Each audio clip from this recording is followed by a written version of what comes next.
Good evening. Welcome to the community library. My name's Jenny Emery Davidson. I'm the executive director of the library, and I'm so glad to see you all here and also to welcome those who may be live streaming. And as everyone gets settled for what promises to be another wonderful program with the Sun Valley Music Festival and Alasdair Neale, I want to invite you to look up at the memorial banners that are adorning the ceiling of the lecture hall. These calligraphic banners were created by artist Yidon Guo, a Chinese artist who now lives and works in Pocatello, Idaho.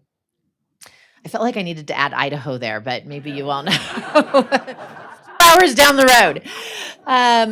The banners record the history of the more than 20,000 Chinese workers who helped build the Central Pacific Railroad. And they're displayed now in conjunction with the library's annual winter read, which this year has focused on the novel Four Treasures of the Sky by Jenny Tingwei Zhang.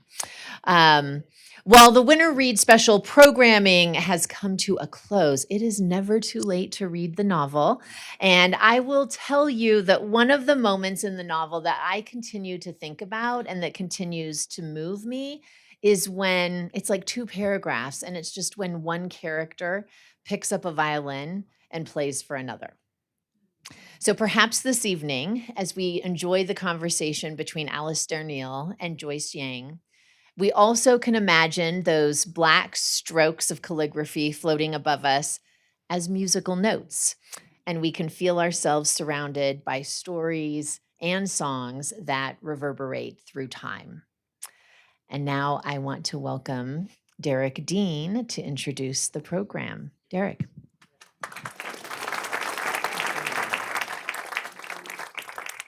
Thank you, Jenny, and thanks as always to all of our great friends at the Community Library for hosting us with Upbeat with Alasdair. We greatly appreciate your partnership. I thought I'd give you a brief background sketch on Joyce. Joyce started playing piano at age 4 in her native South Korea, and her teacher was her aunt. And if Alasdair can get her to talk about that a little bit, there are some pretty cute stories about taking piano lessons at the age of 4. Her parents recognized her talent, realized they needed to get her to the US. So a few years later, she found herself in Philadelphia and then enrolled at the Juilliard School, where her teacher thought as a terrific learning experience, she ought to experience a competition. So she enrolled in the Van Cliburn competition. It was a grueling experience over 10 months to learn 2 sonatas, 2 chamber works, and 2 concertos, including Beethoven's third, but more importantly, Prokofiev's second piano concerto, which if you know anything about it, it's one of the most fiendishly difficult pieces ever written. At the tender age of 19, Joyce won the silver medal, and she won the award for Best Chamber Performance and Best Performance of a New Work. Her career took off, and the next year she made her debut with the New York Philharmonic at Avery Fisher Hall, and then traveled with them on tour through Asia, including a stop in South Korea, where Joyce tells me the audience included every single human being known to her parents.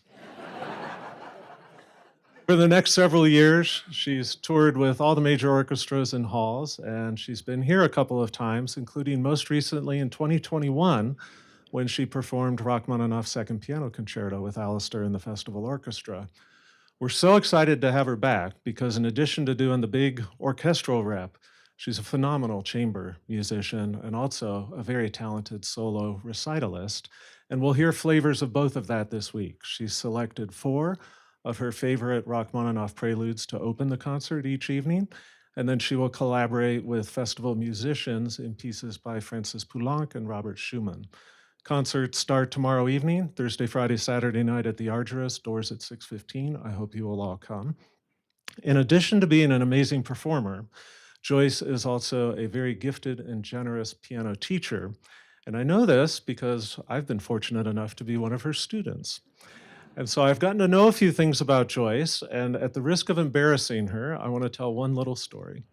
Joyce is married to Richard Casarino. He is the principal bass of the Pacific Symphony in California, but in 2013, he sat in the bass section of the Alabama Symphony. And one week, the soloist was none other than Joyce Yang. Sitting in the back of the orchestra, Richard took a liking to the soloist, And this never happens.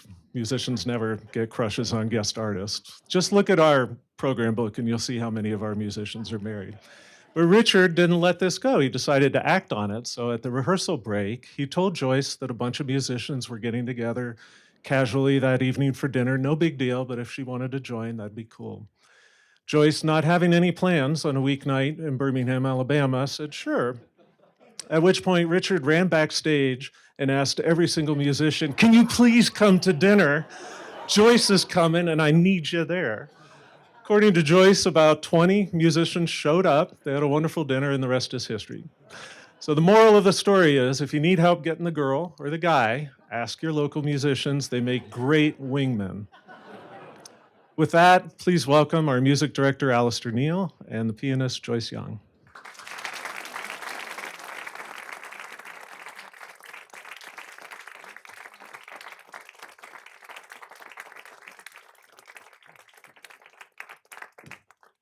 We didn't have a tiff backstage. I promised you we're not quite as intimate as we would normally be because I'm on the very back end of a cold, and I thought that the idea of giving conductor cooties to you this week would just, I mean, considering I'm in this sense the least important member of the artistic team, giving it to the most important member of the artistic team would be bad manners. So I'm just keeping my distance. But Joyce, it's so wonderful to have you here this week. Thank you so much for being part of the Winter Festival.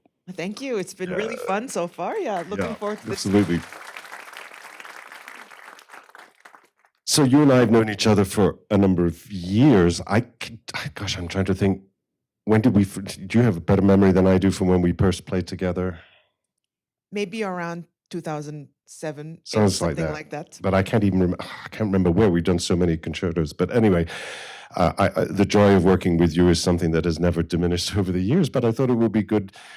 Since you are now actually, of course, as Derek said, familiar to Sun Valley audiences over a number of years, just to get to know you a little bit better and to learn about your life and your life in music. So that's hopefully something we can do over the next 40 minutes or so. I wanted to start with, what's your first musical memory? My first musical memory is, I guess it's more about the piano than the music. When I was 4, my parents decided to get me a piano for my 4th birthday present because my aunt, my mom's younger sister, had just become a piano teacher, and she thought it was perfect to have me as her first student, and got my parents to buy one for the house. And this white piano came into the living room, and because it matched the living room better, and I had never seen a white piano before, so I was, what is this big object rolling in? And it was, I think, planned from the start that she turned it into a toy. My aunt was just so good with turning piano into the most awesome object a little girl could have. So my first memory is of her playing on that piano, and then, you know, her closing it and saying, like, "If you're good, maybe I'll teach you something." So it was always like an unattainable toy. For a little while, you know, they had a lock on it. It was locked. And I was not allowed on it. It was this special object. And then, yeah, and little by little, she'd be like, "Okay, let's open it. I'll teach you something." And all I had to do was, she would make a sound, and I would repeat exactly what she just did, just few notes at a time. And she implemented mostly Suzuki method, where I would wake up to the sounds of the piano, of the pieces that I was going to learn a few weeks down the line. So I was starting to really hum those melodies. I wanted to figure it out on my own.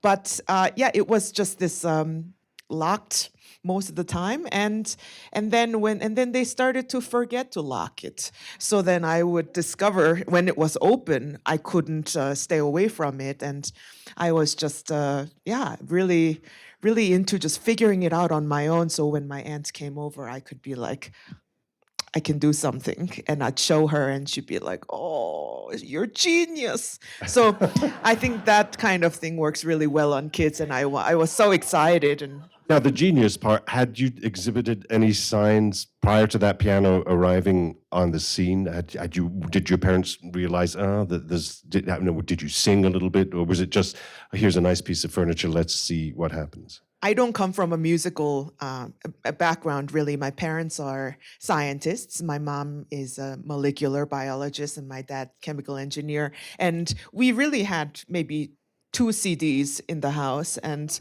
we didn't really go to concerts, and it was a very new territory for them. So they had no idea whether I could hear anything or sing anything. And so it was a very uh, new process to them when I started to play the piano. And my mom decided to learn to play the cello at the same time. So we were both beginners, I remember, at that time. And we would have to sort of later down the line, like practice at the same time. So I wasn't by myself. Now, you said that your parents were scientists. Were they musical? Did they have a musical ear at all? Now I know that my dad is very musical. I think if he had the encouragement and had lessons as a kid, he sings very well. And growing up, I would practice, and then I'd play it a few times. And he'd never heard the melody before. I would hear him whistling the melody over there just after a couple of times. So it's kind of a reverse. I'm like, oh, you're musical, like me realizing my dad probably has perfect pitch too, whether he knows it or not, because he's singing in the right key whenever, even when he's by himself. Mm-hmm. So that kind of always was interesting.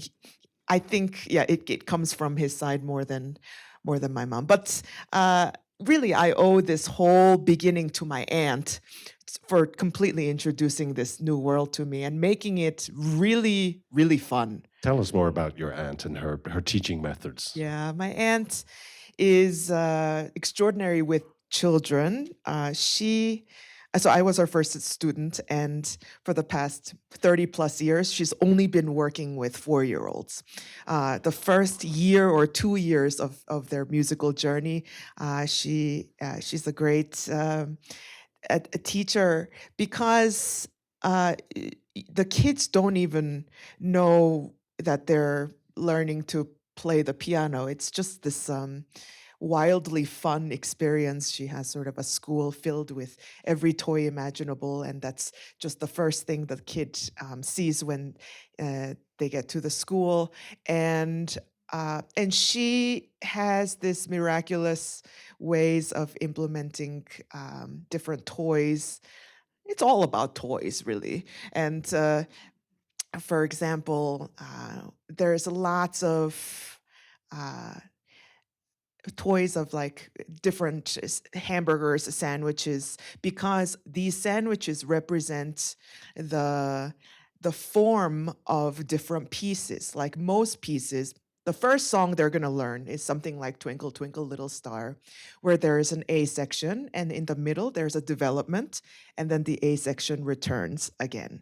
And so she would say, this is like the hamburger bun, section A, and then there's the hamburger patty, the development, and then we have the hamburger bun again. So it's ABA format, and to a 4-year-old, that sticks. And then she's like, let's just sing the patty part, and then they know exactly what that is. They know it's the development, and as they listen more and more to more complicated pieces, the sandwich, of course, grows.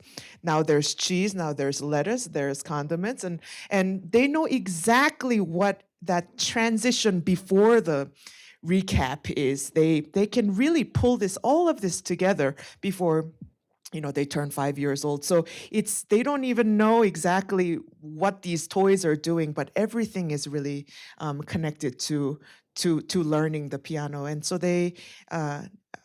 they're on the piano time to time, but I think first couple of months they're really singing and getting to know the instrument. And I think one of the earliest thing you have to learn is, my aunt says, a 4-year-old, when they sit on the piano, they will either fall asleep or they will melt down to the street. They won't sit like 90 degrees like this. So how do you get them to just sit up and have their hand sort of nicely curved and in a nice angle?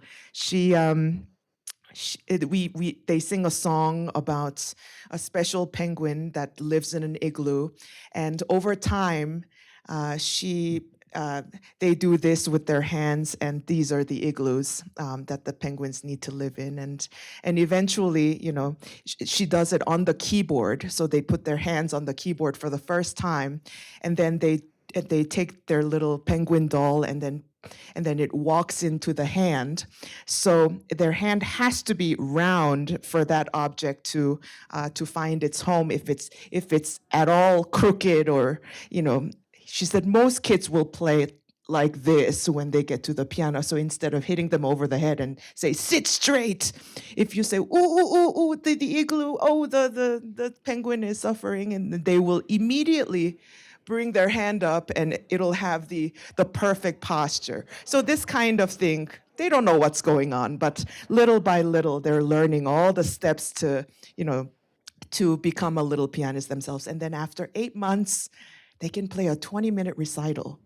Oh, wow. It's really magical how this happens. And they play a 20-minute recital with about 15 pieces with mom on stage that tells a story. Once upon a time, there lived a girl named Allegro. And that Allegro is a signal word for them to play their first song.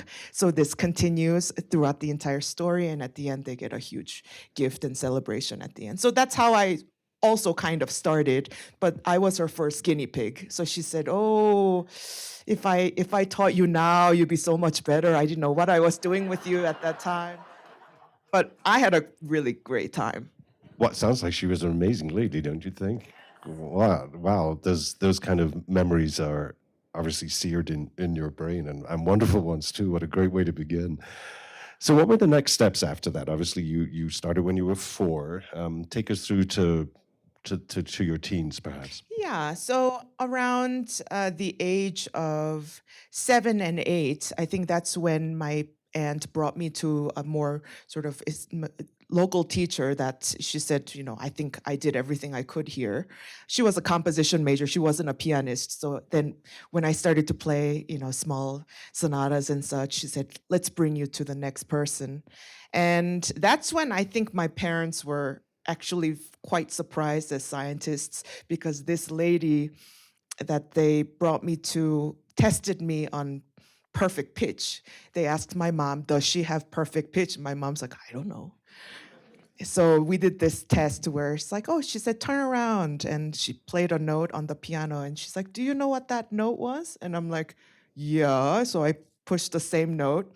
And then she said, okay, let's make it a little bit harder. I'm going to press 2 notes. And then so turn around. So I could do it up to like a cluster of 8 notes or something like that. And that, my parents were like, oh, how did you do that? How do you know that? And when that lady said this is, not very common for a kid to have perfect pitch, they were very impressed, and maybe they thought, oh, maybe she can hear something.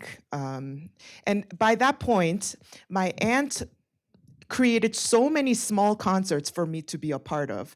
That was her thing. Every 2-3 weeks, her school had an event at night. I might be playing 20-second long piece, but I was dressed. I had my backstage area where they said 5 minutes, and I would run through the pieces, the notes in my mind, and the audience would be dark, and I would bow, and like a proper concert. So that occurred every few weeks from the time I was 4 years old. But so by the time I'm 7 or 8, I know what goes on in a concert, and I know what nervousness is, and I know what happens. Yeah, did you get nervous at that age? I knew that strange things happen when there's an audience. Suddenly, it's a little different, and if I don't practice, I panic. I didn't really associate it with getting nervous, but I knew I connected the dots quite early, I think, that, oh, I practice so I don't mess up on stage. That was a very good thing for me to figure out, I think, very early, because I never rebelled against practicing, because I knew it was necessary. I knew there was a concert 3 weeks down the line, and I knew my aunt required me to play the next piece that I was learning. I can't play the same piece again. So I need to come up with like this new system, and there wasn't enough time actually for me to wrap my head around it sometimes. So I was quite busy when I was practicing. I was never like, I don't want to practice. I didn't want to be embarrassed in front of an audience. And that was even a thought at 5 years old, I think. Yeah, so it was actually a lot of pressure in a way, but it was always something like there's, you practice because you have to play the concert. And without practicing, concert would be impossible. So that was, it sort of was always with me. And then I entered some competitions, 7 years old, 8 years old, and that's when I really realized what nervousness was. I remember I played my first competition and then I walked off, and it was a closed competition, so my mom couldn't hear how I did. And I started to cry, and she's like, "Why did you mess up? What happened?" And I said, I started, and then suddenly I was done, and I can't remember a thing that happened. And so I guess, that's really nerves. Like I never felt that kind of pressure before. So I remember feeling, kind of intensely intense for that kind of competition. But my real break, stars aligned when I was 9 years old. I was coming back from school, second grade, and my mom picked me up and she said, "We're gonna go to my friend's house and you're gonna play for this lady." And so it was a lunch party, and this lady had gone to the Juilliard School, and she was living in New York. She's a pianist and visiting Korea, and my mom's friend of a friend of a friend of a friend. So she said, "I heard you play the piano. You want to play something?" So I played something for her at this house, and she said to my mom, "I think maybe you should bring her to New York, and I can help you get an audition, half an hour with the head of piano department at the Juilliard School, and maybe it'd be interesting for her to play for her."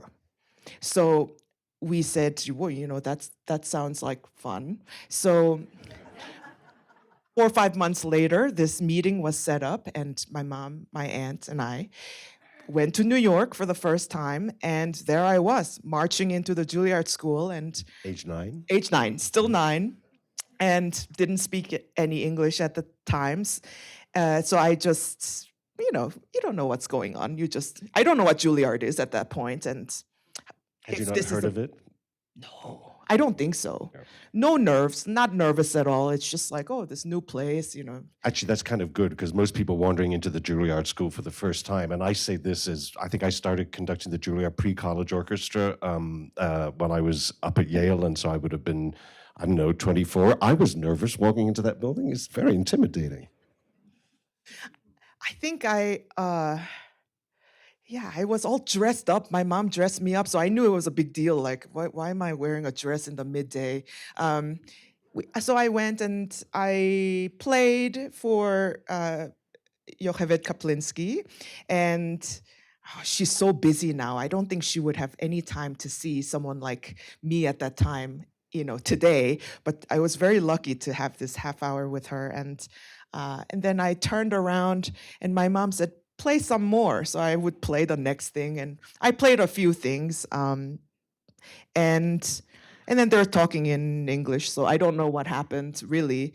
But the gist of the conversation that took place is that Ms. Kaplinski said to my mom, "I would like to have her here now, if possible, to continue her music studies." And my mom saying, "Well, we live in Korea. That's kind of difficult at this time. But let me see what I can do." And so we went back to Korea, and my mom got a sabbatical year doing cancer research at SUNY Stony Brook, which is an hour and half hour east of New York City. So she made that arrangement happen to start in 2 years. That was the quickest transition that could be possible. So there was that 2 years between I was 9 and 11, and Ms. Kaplinski sent me to the teachers that she trusts in Korea.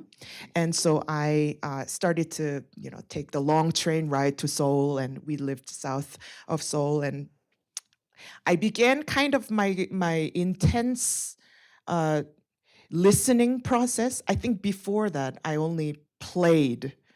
I just played the instrument.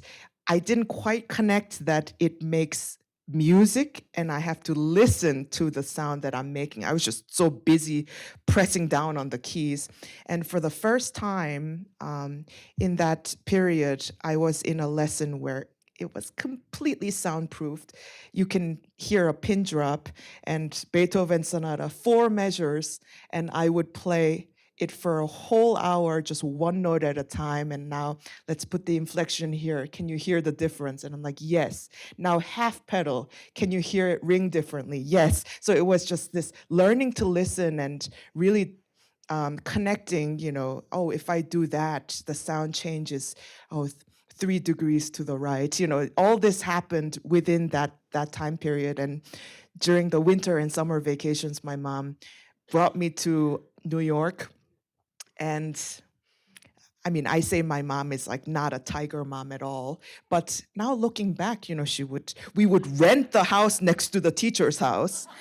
And whenever she was home, we would go over and she fixed my technique completely. She said, she many years later, she told me I had a lot of music in me and I was constantly trying to tell her a story with my limited technique. And she said, I had to find out what happens if you can actually do what you want to do. So I think I had, little kids technique where you're just lifting the fingers and trying to make the big sounds. But as I was growing up, implementing more of the whole body and leaning into the piano and just like, she said, if you play that way, I think you'll be injured in no time. So she really changed my technique from going like this to sort of using much more of my arms and my back and my shoulders. And she said, this technique, you'll never be injured, even if you practice 10 hours a day. So that was so patient on her end. It was just really just holding my elbow and scales, one note, one after another. So I completely rebuilt me during that winter vacation. That's fascinating. Really, really. I mean, and invaluable when you think in retrospect, because you've been given an insurance policy in effect. If you play by the rules, Yeah. then and this is something that I think musicians are so rightfully concerned about, because the physicality of everything, and we're spending hours and hours and hours a day, and if the body goes wrong, then that can lead to real problems. I think Ms. Kaplinsky had a lot of older students that would come slightly injured, and it would take years for something like focal dystonia to be solved.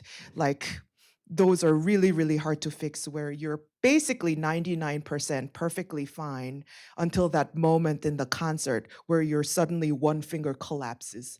And that's nothing more scary than that suddenly you lose control for that split second, and then you just panic, when is it going to happen again? And then you just can't perform anymore, period. So she was dealing with so many cases, and I think to meet her so early.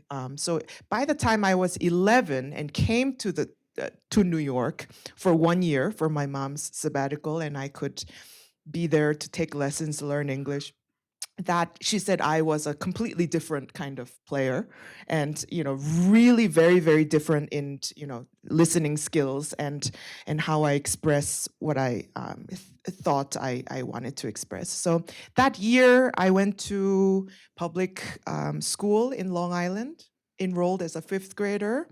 And then every Saturday, we made a trip to Juilliard Pre-College, where I auditioned and enrolled as one of the students. And that was the best day. We got to meet all of the other kids that were sort of similar to me, and really you could be as strange as kids were conducting, listening to their Walkmans. I'd never seen something like, all these kids were really into music and not afraid to show it, and and many were from, I mean, there were kids flying in from Chicago every Saturday. So me getting up at 5 a.m. and taking the train into the city just didn't feel like a big deal. It was like, oh, I live very close. But it is in my memory for 8 years every Saturday to wake up at 5 a.m.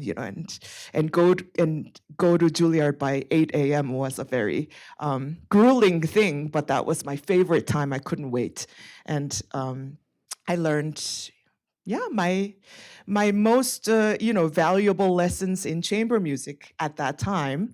I was placed in a chamber music group since I was the day I enrolled in the Juilliard pre-college, and to interact with others and try to make music together. I think that was sort of the beginning of me falling in love with chamber music. And so that 1 year was very eventful. And as Derek said, I entered the Philadelphia Piano Competition, student competition, where I could qualify because my teacher lived near Philadelphia.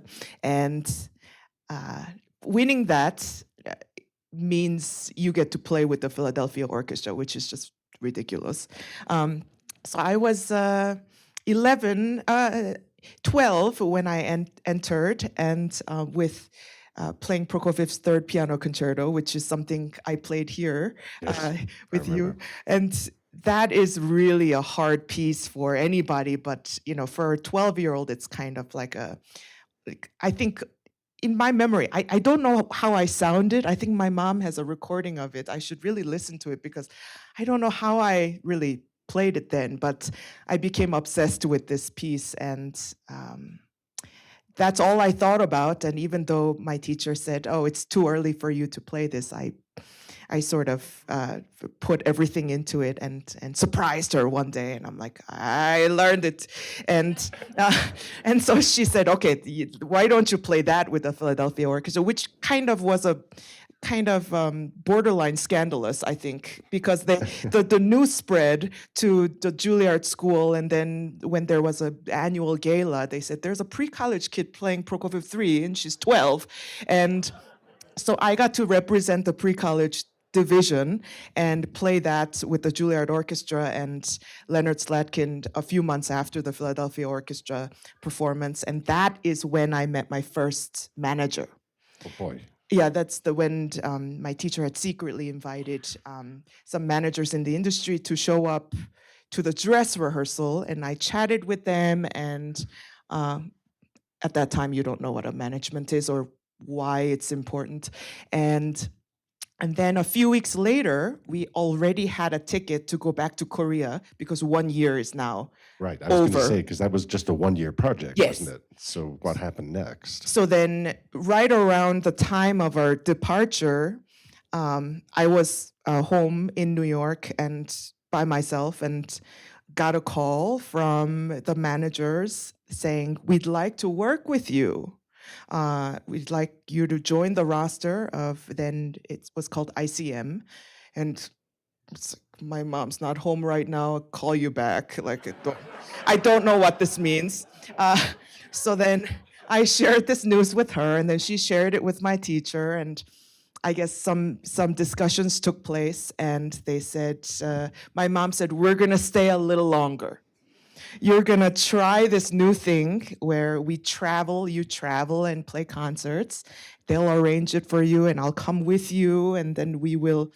And instantly I was on the road, not a lot, but every other month, but it was a very high pressure concerts. It was 3 nights in a row, National Symphony, very important venues, and I went with my mom, and I started to play concerts and work with this management that's propelled my early career without us really knowing where this is headed or what. But I think this was really opportunity of a lifetime. So I think Miss Kaplinsky really convinced my parents, if you say no to this, this will never come back. So it's now or never. And they said, okay, give it a try a little bit. So yeah, we stayed 6 more months, and they kept giving me concerts down the,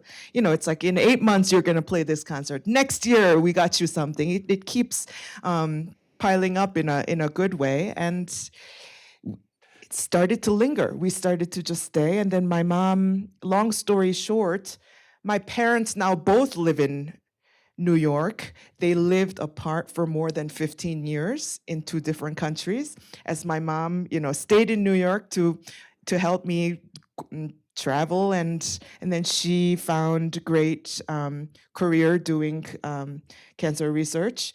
And my dad was just going back and forth. We were going back and forth to Korea, and he had a career that he was very happy with. And they're now both retired and live together in New York. So it's a happy story, but I can't believe they made this really great sacrifice. When I think about it, I really just flipped my family's dynamic upside down, and I'm so glad they're together. But it was, I think, very difficult, of course, in many ways. But at the same time, a lot of kids in pre-college had their mom or dad in another country. So at that time, it was not so weird.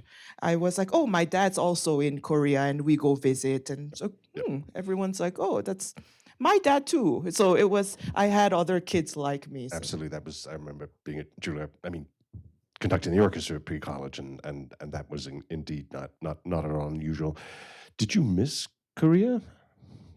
I think 5th grade, you adjust pretty quickly to your new environment. I missed my aunt and some family members, but it was not so bad. I missed my dad, and that was before FaceTime, before really emails. So I would get a fax from my dad every morning, and we would communicate just by faxing back and forth. And he's, in a way, I say he should have been a musician, and I also think he should been a poet, and he would write me poems every day. So we have hundreds of that. And so that was really just a few family members that I miss the most. But 5th grade, you find new friends, and you quickly learn to find things that you like, and it wasn't so bad. And you quickly learn, presumably, how to speak a completely unfamiliar language. You sort of glossed over that. I was thinking you were plunged into the New York public school system at age 11, speaking barely a word of English. How did that work? No English, but somehow, I guess I was not so afraid at that time. My mom said, we dropped you off at school, and I said, bye, and then I didn't even turn around and went into the school.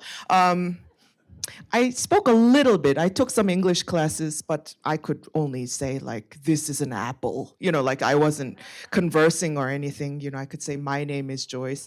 And by the way, my Korean name is Hiwon, which means source of joy. So when I moved over, I became Joyce. So it's sort of kind of a translation, but now I feel like Joyce, and very few people call me Hiwon. But at that time, they were like, "Oh, we have Hiwon in English. It's Joyce." So I became Joyce. And my mom sent me to after school, like this Italian family, and I was too old, but I was sort of, they babysat me a few hours a day. And she said, in 2 weeks, you were calling them on the phone and just talking. So she said it took you no time to just to speak English, and it wasn't so scary at that time. Well, that's pretty impressive, though. But like learning music, maybe it was just like another. I suppose at that age you're still.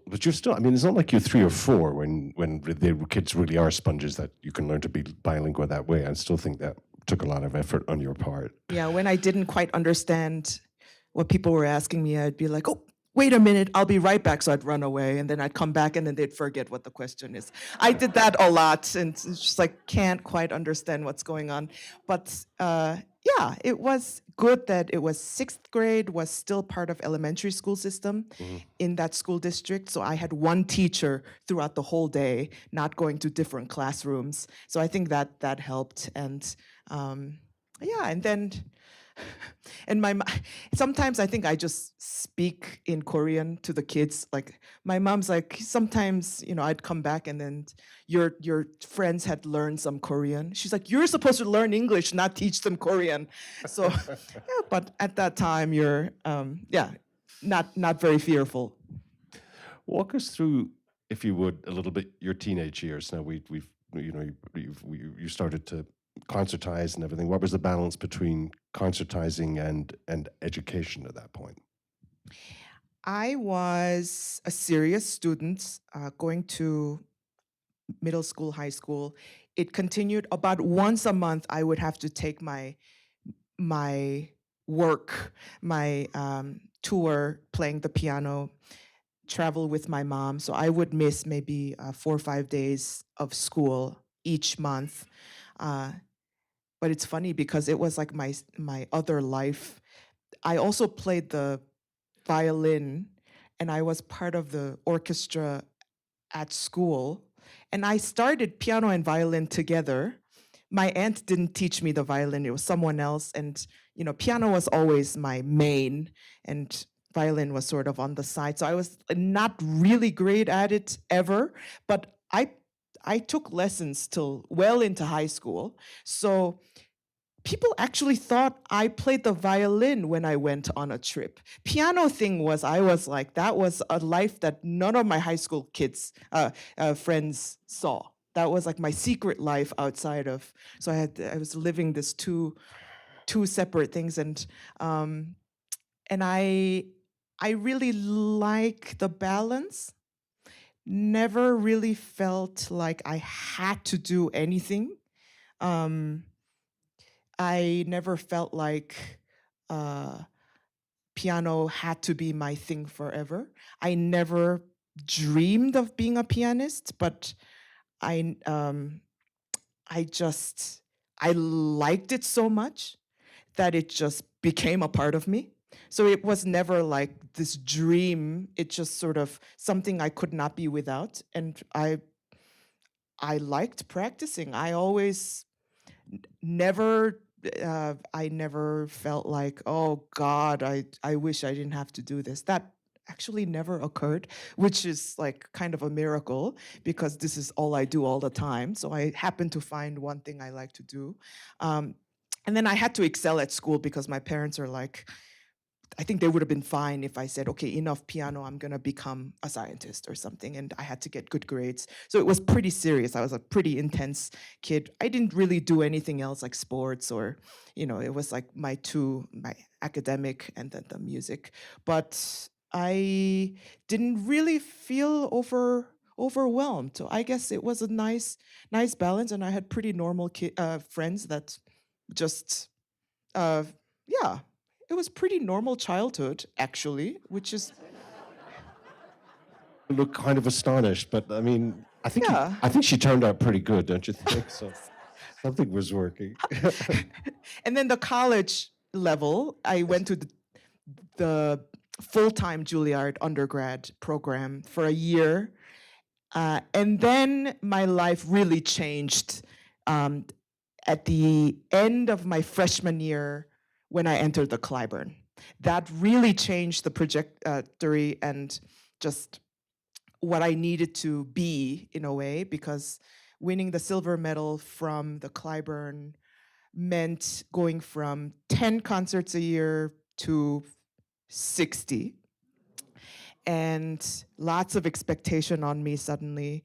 But I guess my transition was still easier than other people because I still worked with the professional management and I still traveled, and I knew what the touring life was sort of like. It wasn't like this all new thing, but it was just so packed right away. And then as soon as they put that silver medal around your neck, you get the schedule for the next 4 years, more or less. And you should fulfill all of these concerts. It's like, you asked for it, here it is. And then everyone starts expecting you to be the next great thing. Instead of, I was always like a young prodigy type that was like, oh, amazing, whatever you just did was amazing, because I was small and So I had all this approval usually around me, and suddenly when that happens, they're like, Radolupu plays it this way. Why do you do this instead? What's your philosophy behind that? And you're like, I don't know. Just I play the piano. because I feel like it. I mean, like, you don't really know, like, you haven't like premeditated like all of your moves musically, or things haven't sunk in. And most concertos I'm playing for the first time. It's like, why do you play it this way? It's like, I don't know. This is the only way I can play at this time. That's why I'm playing it that way. So it was a very intense period. That was very hard from 19 years old for about a decade, the huge roller coasters, and trying to fulfill both the Cliburn dates and my regular dates that I had originally with my own management. So it was two managements really giving me double work, just stacked on top of each other. So Were there moments during that time that you thought, this isn't quite what I signed up for, or is this too much? I mean, were things planned in such a way that you could keep focused, you felt comfortable to do, or were there times when you thought they're just, I'm like that scene in Lucy and Ethel in the chocolate factory where, when the chocolates are coming across the conveyor, but I don't know why chocolate just seems to pop into my head. I'm not quite sure where that came from, or even if you know what I'm talking about. Was it too much? I think it was very overwhelming. The thing that was actually too overwhelming was trying to finish Juilliard undergrad. I was still, sophomore when this madness started, and it took me instead of 3 years, it took me 5 years to finish undergrad, and they give you some freedom to perform and things like that, but I have to make up all the hours. So after the concerts, when I'm back for 3 days, if I miss 12 hours of class, I need to be one-on-one with the tutor in the library for 12 hours and checking off the hours and make up all the time and then pass the test. So that seemed like too much. And I remember, Ms. Kaplinsky saying, if you leave now, you will never finish. So if you can, try to just get through it. You don't have to, get all the best grades. Just like try to, but that was at one point, I'm like, I have to practice. This is not up to, it can be better. And then I had to, sit for 6 hours learning, music theory, and then also trying to do well in this class called keyboard skills, which is entirely different from performing a piano concerto. It's like score reading. You have to read 12 lines at the same time, like a conductor, and figured based. It's sort of, and what you do when you work with the singer, suddenly if they say, oh, can we just, I would like to sing it a little bit lower, you have to be able to change keys and then and play it in a different key. All of these skills I'm not very good at, because it requires reading the notes, which is one thing that my original learning method when I was 4, if anything failed me, that's I learned through listening, not reading. So when you put something in front of me I have never seen, it's just complete panic. I can imitate it much better if I hear it. And it's like, Joyce, try to, mimic it. I can do a lot better than just like sight reading.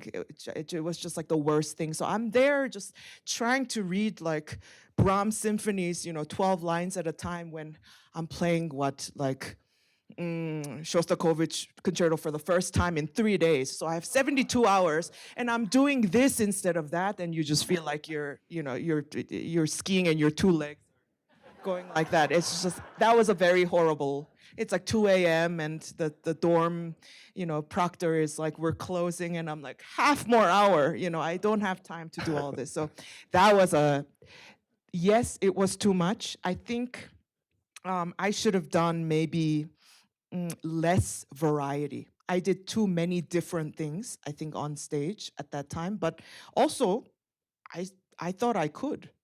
I don't know my limits at that time. I thought could just do everything. So I know my limit much better now. That's something we all learn, sometimes in harder ways than others.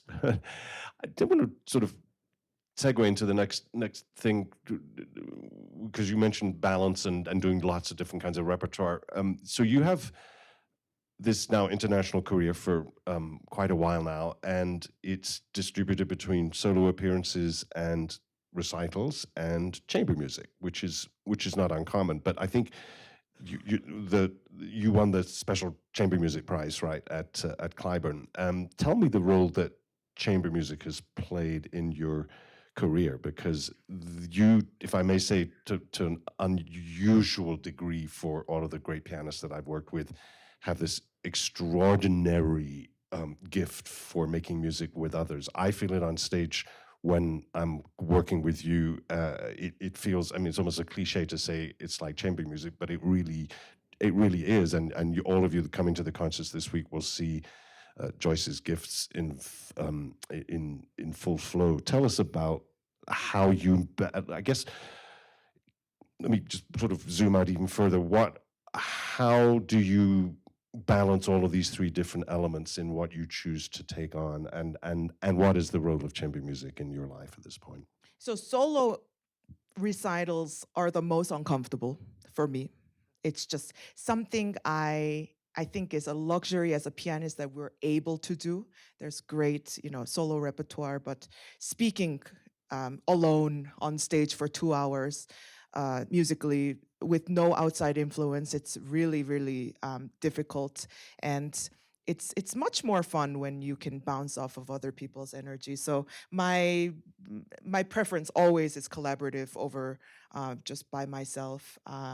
And I think in the beginning, I felt chamber music was like different minds that come together, and then you rehearse to become the same, and then you perform and try to nail exactly what you rehearsed, because we're all so different. But then we decide, let's do this, let's do this, let's do this, and then we do a good job. And that was a great pre-college performance. We were proud that we were together in all of these moments, and we stuck more or less to the plan. And then later, I think when chamber music became like the best and the most magical thing is when the performance takes on a new life from the practice room.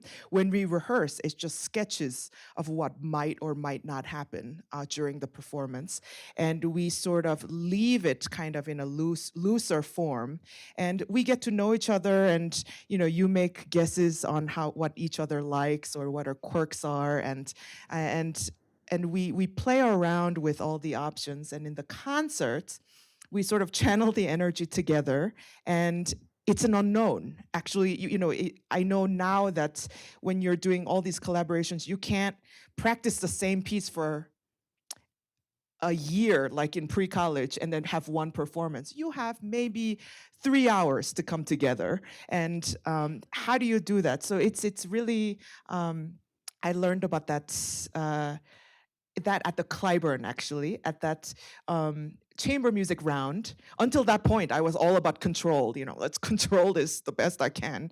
And then I was doing Dvorak Quintet, and Dvorak Quintet is about half hour. And we had 20 minutes of rehearsal leading up to it. That's all you get. So you can't even go from beginning to end. And that, I was in great panic. This is the great Takash Quartet. So, and I was their #1 fan, had all of their CDs, and sat through their entire Beethoven cycle, and wept. So I was, playing with my idols, and I wanted it to be better than anything, I had ever touched. And then this lack of time freaked me out. So I was getting ready for the rehearsal. Okay, like, what are all the things I want to tell them? And I was in panic, so we started, and then we're like, oh, and then I might take time here, just letting you know. And what about this? What are you gonna do? Can you play for me? I was in this total hyper panic mode. And then I remember when they're like, just, he said, don't tell him, he's very good. when you want to do something, just do it. He'll be there for you. I'm like, how? How is he going to be there for me when we didn't discuss it? And it was just like this mysterious concept. But the time was up and we were done. You know, they were like, next contestant. And I was like, oh my gosh, this is like the worst nightmare. And in the concert, I somehow took that advice and it started to it went on a journey where I could do the most luxuriously free things. And it was like me just hoping and just falling backwards, holding that, and they, you know, they would catch me every time. And it was just like I was just spinning from joy, and it was like I couldn't comprehend what was going on. And so that's what really changed what chamber music is for me. It's like, when the moment is right, you know, and someone initiates something musically and it blooms, it can just we can be spontaneously simultaneously spontaneous together. And this kind of concept, just being understood by another person in that split second, that was like the greatest thing of my life. And I remember just like I could not move on from that moment. And that's what I was just waiting from every collaborative groups from that point on, which it's rare that shows up in such tight formats. But when I think great chamber music happens, you can do anything. You can take any time you want, and you can, it just, you cannot fall apart because everyone is sort of linked, and all of your senses are linked together, and you go on this journey, and it's just like completely magical. So from that point on, it just new door opened. The senses linked together, I think, is a really key thing that you mentioned. It's the same thing, I think, often between a conductor and orchestra. If you can have that trust, but everybody has to be on all six cylinders, you know, working at the same time. But you do that so effortlessly, and that's what the beauty of it is. I've noticed sometimes when we play together that. Because you're so extraordinarily sensitive to listening to other people, that there could be something. Let's say you're doing a very. I remember once in the Tchaikovsky concerto we did together, and there was the last movement that you're doing. The 16th notes are running 1,000 miles an hour, and the winds are answering you and coming back, and there was just a tiny little bit of delay in the clarinet or something or other. And you adjusted like micrometrically. You won't even remember this, but I remember because it didn't sound like they were late. It's hard to explain that, but it was magic. It's exciting. And so if you multiply that with chamber music all the time, what a wonderful place. Yeah, in the concert, that feels like, you know, so far apart. I think when I hear the recording, it's like actually it goes by in like so quickly. But in the concert, it's like, you know, you sort of, sometimes you can kind of feel it coming in the distance also. I feel like now that after playing so much chamber music, I think my distant abilities are like growing a little bit. Like I feel like something's about to happen. Or, you know, usually they give me a clue, like someone like starts leaning toward me and I'm like, oh, yeah, okay, I'm open. Like, what do you have for me? You know, and then something crazy happens sometimes, and sometimes it's so small, but I welcome those, you know, the small changes, and I think that's what we train for. You know, that's why you practice, so that, you know, you have that security when something unexpected happens, and it's delicious when you can kind of adjust and bend a little bit. And now, you know, with tight rehearsal schedules, you usually make educated guesses. Like, it's really like going on a date. When you first see someone, every movement, everything they say is you're gonna make guesses about that person. It's like, oh, you know, he's ordering escargot, so what does that mean? You know, like he must be like this. You make your guesses, and that's really like chamber music. Like first sounds everyone makes, you're like, oh, you like that kind of thing, you know, and then you try to sort of like, as a pianist, you know, we're really like, very often we're the sound that constantly is like filling in gaps, and you were playing more notes than others, so I need to sort of like connect people. So you try to like latch onto the quirks right away and make educated guesses. But anything goes in the concert, and that's what's so cool. So now, as you look back on all of these years of concertizing and music making over many musical styles and eras, what, if anything, are the pieces or composers out there that you think I want to do that, but I'm not ready for that yet? Are there certain kind of Everests that you haven't climbed yet, or you've been there, done that? I haven't learned Brahms' second piano concerto. Aha. It was my love since I was like a teenager, and I listened to it to death. And then I learned the first piano concerto, which is also like an epic piece, but it's young Brahms. So in a way, it's there's less withdrawn quality. You go for it, which in a way is much easier for my personality. I feel like later Brahms works, that's my desert island composer, and I would like to, if I had to pick a composer, probably be Brahms to take with me forever. But the thing that you have Amos and I are nodding. They go, yeah, good answer, Joyce.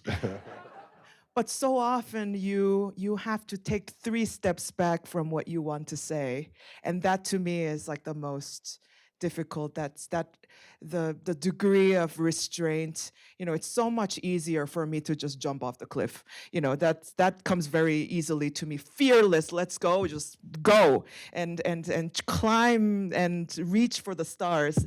For me, that's a very natural thing. But to love and to never say that I love you is very, there's some beauty, some restraint, some pain, all of that combined, that is found so often in that kind of unrequited love or things like that in Brahms, that for me is it hits hard, but then I hear myself do it sometimes and I'm like, I'm not sure if that's, I maybe let someone else do it better. But I do it.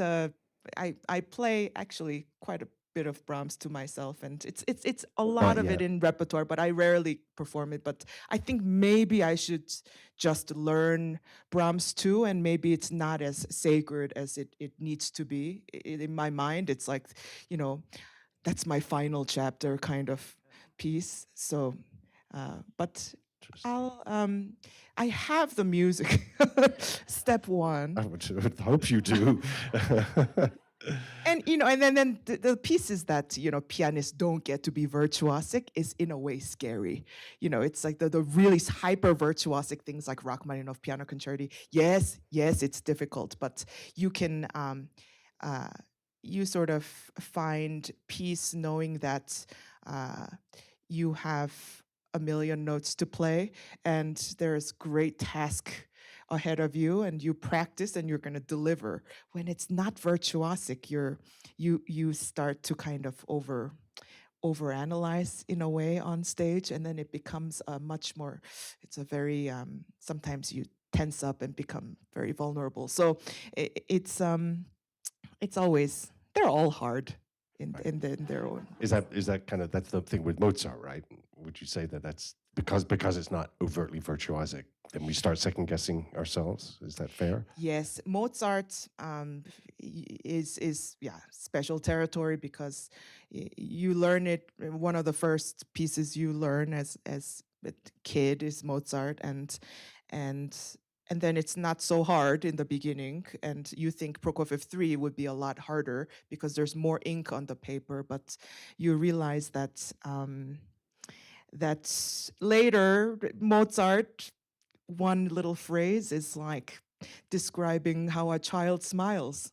It's very hard to describe. It has to be the most natural thing, and it can't be too meditated or too spontaneous. It has to be just somewhere right in the middle and with perfect control. But play it easily. Don't think about it. So it's like this many thoughts on top of each other. And the best Mozart is, of course, sounding like you're improvising it. So but you miss one note, and it's equivalent to missing 100 notes in Rachmaninoff Piano Concerto. So there's great great stress. I always say it's like Rachmaninoff Concerto is like a Christmas tree with 10,000 lights, a few shut off, but you never see that. You still see the glorious lights.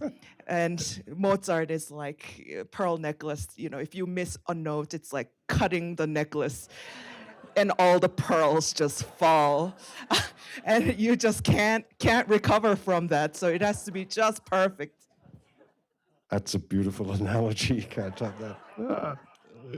I feel like we could spend the next 2 hours talking with one another. Maybe we'll do this as part one, and then next time you're back, we'll carry on your life story from there. But I'm keeping an eye on the clock, and I want to give the members of the audience, if they have any questions, a little chance to put your own questions to Joyce, and I will relay them for those listening on the live stream. Your turn, ladies and gentlemen. I was wondering if you had any favorite venues here in the US or worldwide. Favorite venues in the US or beyond? You know, favorite venues, I don't really remember venues.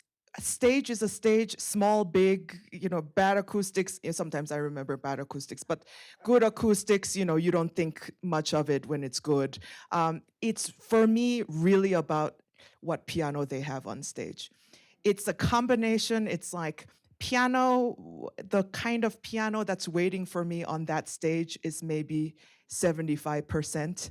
And then the hall acoustics is maybe 25%. So the hall could be glorious, but if I don't like the piano, bad hall, you know, like in my memory, I don't want to go there again. So it's, but I think there are, of course, great halls.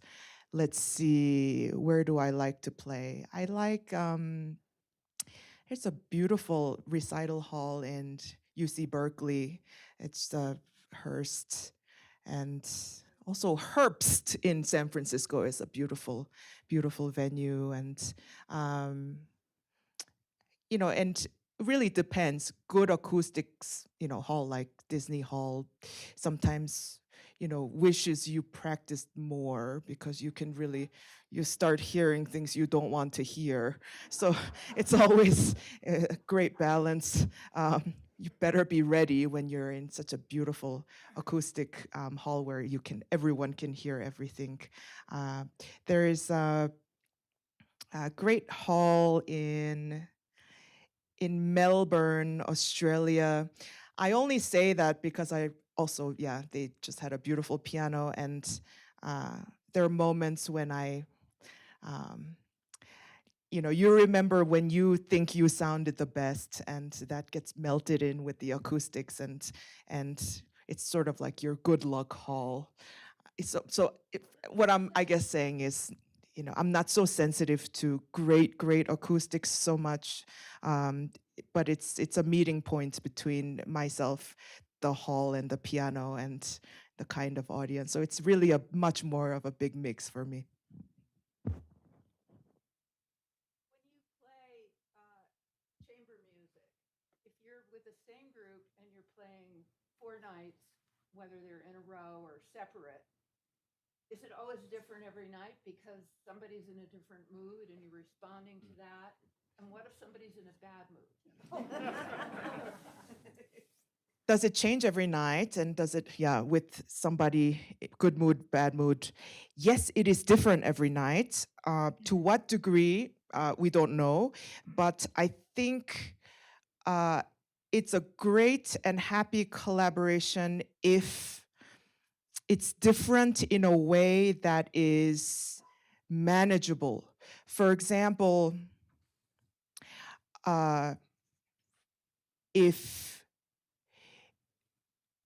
we're doing a variation on, if we've decided, I'm trying to find the right metaphor, it's like, okay, we're gonna make Caesar salad tonight. Let's say that's the musical equivalent or culinary equivalent. Tonight, feeling a little more anchovy.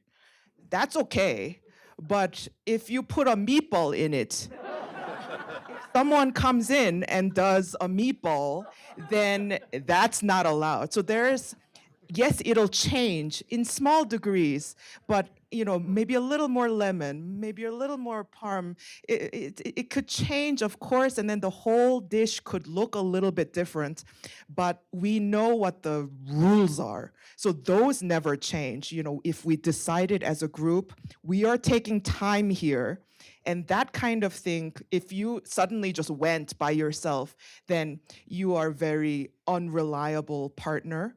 Whereas, there you did that, but on your solo, you sort of got a little bit more, you're in a great mood and you took a little more time on your sweet spot, then it was a wonderfully spontaneous take. So it's a very,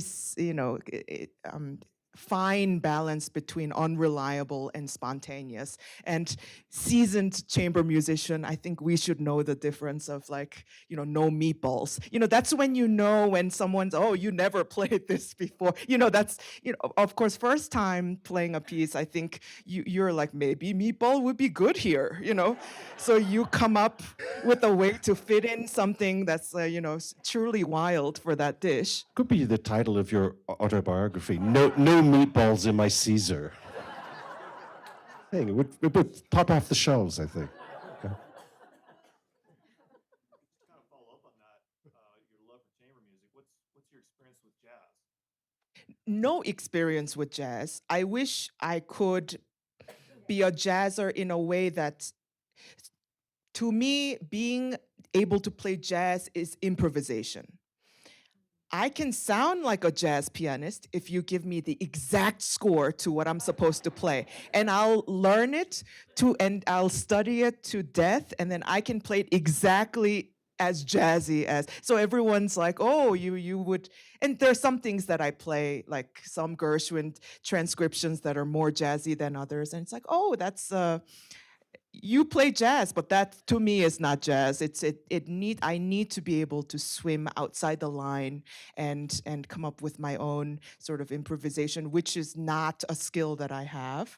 I am only able to nail exactly what I'm supposed to do, not sort of play around with the idea. So for me, it's a totally different concept. If you asked me to improvise, I can only do it with one finger. And it would sound exactly the same as someone who learned piano since 6 months ago, because to me, that's, I don't know how to play notes that are not in the score. I am so obsessed with, why is that note there? Why did the composer write that note? And I'm so obsessed with that idea. It's the exact opposite of everything, everything I've been studying. So I think it would be really good for me to do that. But I have had some few times where I suddenly had to improvise, like Stuart Copeland, the drummer of The Police, wrote a piece, and I was the pianist for this chamber music piece, and my score looked very, very simple, just bass notes, and once in a while I had something interesting, so I just looked at it, practiced the little hard spots, and then I went to the rehearsal, and then at one point he was like, this is when I'm gonna do my my 8 measures, and then Joyce, you go. And I was like, go where? It's like, you just do, you have about 8 measures, so you can just do whatever.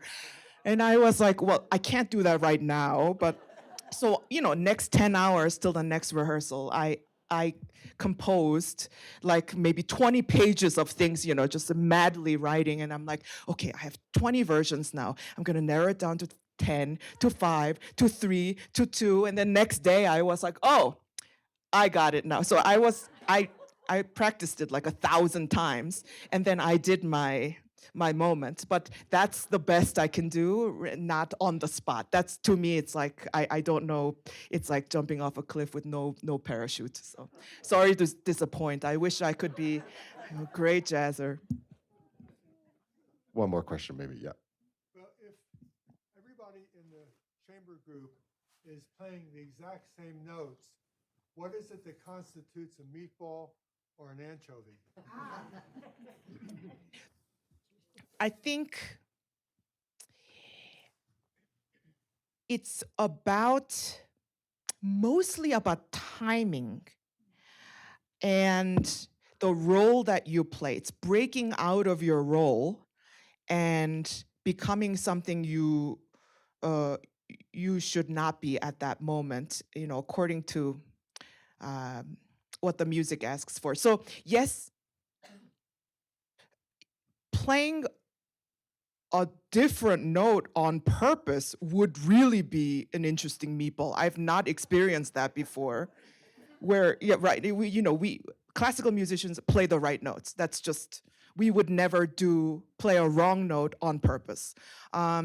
So yes, the notes stay the same, but it's rocking the boat in a way that could lead to catastrophe. It's like because you want to do something cool, you're just leaving everyone else behind, and you don't care what happens. You're just you're creating your own moment when it's really inappropriate to do so, and the composer doesn't call for it at all, or everyone has reached the climax and it's on the way down, and then you're still clinging to it by yourself, and the rest just kind of need to compensate when one person is doing the meatball. Yes, it's becoming the word. So it's a very selfish act. I think that's what it is, and it's more to do with dynamics and timing. But to a chamber musician, yes, we talk about 1/100th of a second. That makes or breaks the moment. We're dealing with something so small. We're not like saying, he played 2 seconds later. It's sort of like probably dealing with at the most half a second. I mean, if you do something half a second differently, you would be like, I never want to see you again. Please go away. It's like, it's a very unreliable act. So, maybe a delicious thing would be 1/100th of a second, and then we can adjust, and then there'd be a wonderful wrinkle that we go this way, and then we sway to the other way. But that kind of timing as a group can accommodate that on the spot. So I think, that's a good question. Yes, but that person would still be playing the right notes. Wrong inflection and wrong time. Well, Joyce, this has been such a wonderful hour to spend with you. Thank you so very, very much.